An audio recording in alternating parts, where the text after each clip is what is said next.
Hati-hati, Cu. Nenek sedang menyapu. Daripada kau berlari-larian dan kau akan terjatuh dan terluka, lebih baik kau mendengar cerita dari nenek. Apakah kamu tahu, Cu, cerita tentang makam yang ada di desa sebelah? Jika kamu tidak tahu, nenek akan menceritakannya. Jadi, pada zaman dahulu kala, terdapat sebuah kapal yang sudah terombang-ambing dan terapung-apung menuju hilir muara Sungai Pesak, sebuah hutan belantara yang terdapat di selatan Pulau Belitung. Kapal tersebut berisikan pasangan suami istri yang berasal dari Brunei, sebuah negeri nan jauh dari Pulau Belitung. Laki-laki itu bernama Draman Jaya Sakti. Setelah mereka menuju hilir muara Sungai Pesak, istrinya pun nampak ketakutan dan ia merasa cemas, sehingga istrinya berkata seperti ini. Aduh suamiku, bagaimana ini?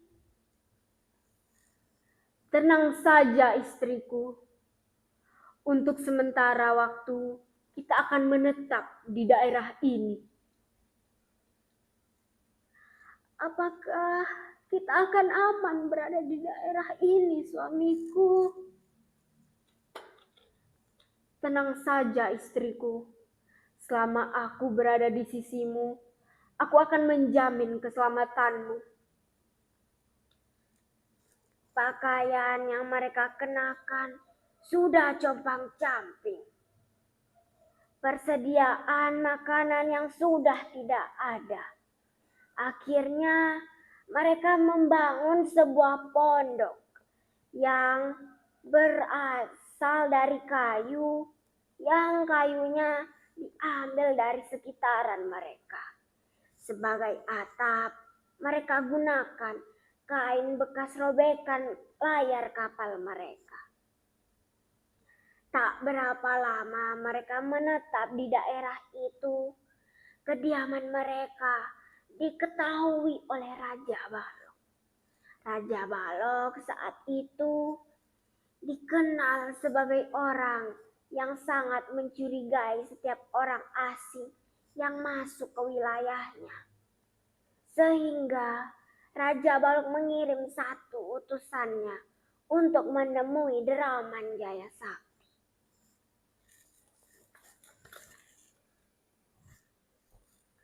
Saya, utusan dari Raja Balok. Maksud dan tujuan saya kemari untuk menjalankan tugas dari Baginda Raja agar Tuan dapat menemui Baginda Raja di istananya. Setelah itu, Draman langsung datang ke istana Raja. Dan Raja membolehkan Draman dan istrinya menetap di daerah itu. Sebagai syarat, Raja memberikan satu upeti, yaitu Draman agar dapat membawa satu perahu berisi emas. Karena Draman merasa dirinya bukan orang yang susah di negerinya, Draman pun menyanggupinya. Tetapi Draman meminta syarat juga. Draman meminta kapal kepada Raja agar Draman dapat kembali ke negeri asalnya. Istrinya pun memberikan makanan favorit Draman berupa pekasam daging lutong dan daging kera. Tak berapa lama Draman kembali ke negeri asalnya. Draman membawa banyak macam-macam benda dan barang. Draman membawa emas, pasir garam, pohon pelepak, ayam jantan, dan seekor kucing. Setelah itu Draman langsung berlayar menuju Belitung. Setelah sampai, Draman pun langsung menghadap sang raja. Raja pun menyetujui Draman agar transaksinya dilakukan di dekat kediaman Draman. Raja pun datang dengan pengawal lengkap. Dan Draman pun membuat satu syarat lagi. Begini kata Draman. Sebaiknya begini Baginda Raja. Emas di dalam perahu tersebut kau ambillah. Tetapi izinkan saya menanam pohon pelepak ini yang saya bawa dari negeri asal saya. Setelah itu saya akan menaburkan pasir garam di sekitarnya. Jika pohon ini tumbuh, ini akan menjadi batas tempat tinggal saya. Raja pun menyetujui hal tersebut. Dan tak berapa lama, musim kemarau pun tiba.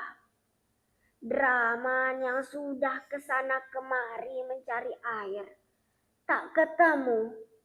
Dan sebagai hasil akhir, Draman menancapkan keris candrik miliknya di tanah dan berkata seperti ini. Disinilah kau akan keluar. Jika tidak, kita semua akan mati.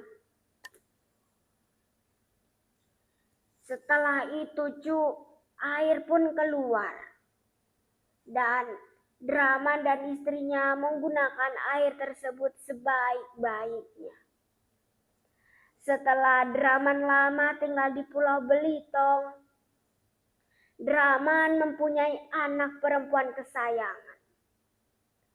Pada suatu hari saat sedang musim durian, anaknya menunggu durian jatuh di dekat pondok milik Draman.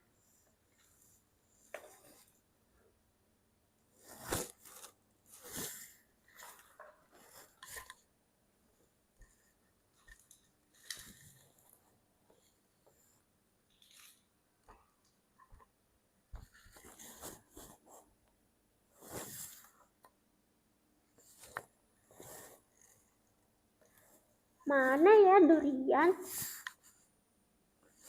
Durian? Oh, durian.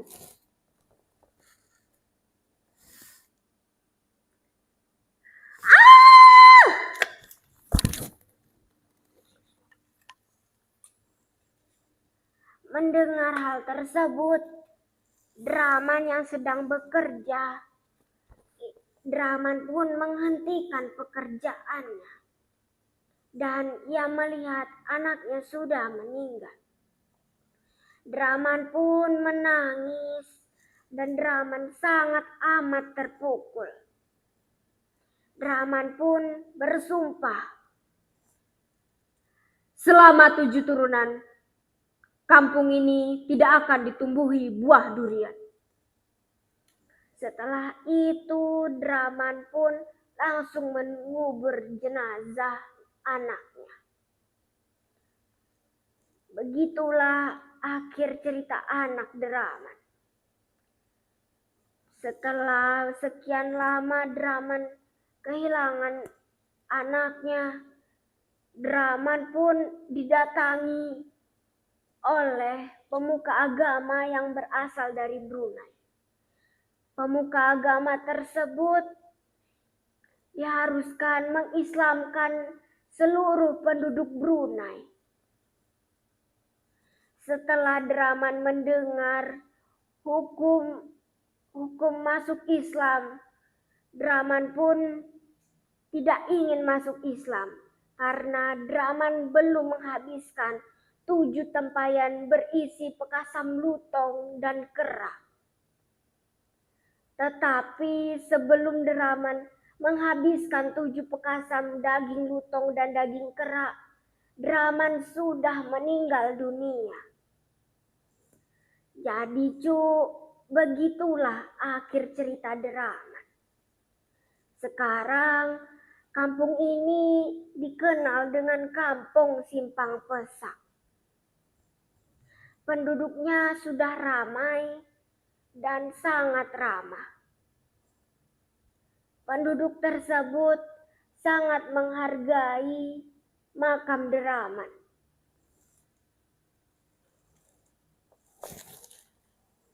Hari sudah sore, Cuk. Sebaiknya kau mandilah. Nenek ingin membersihkan tempat ini dulu.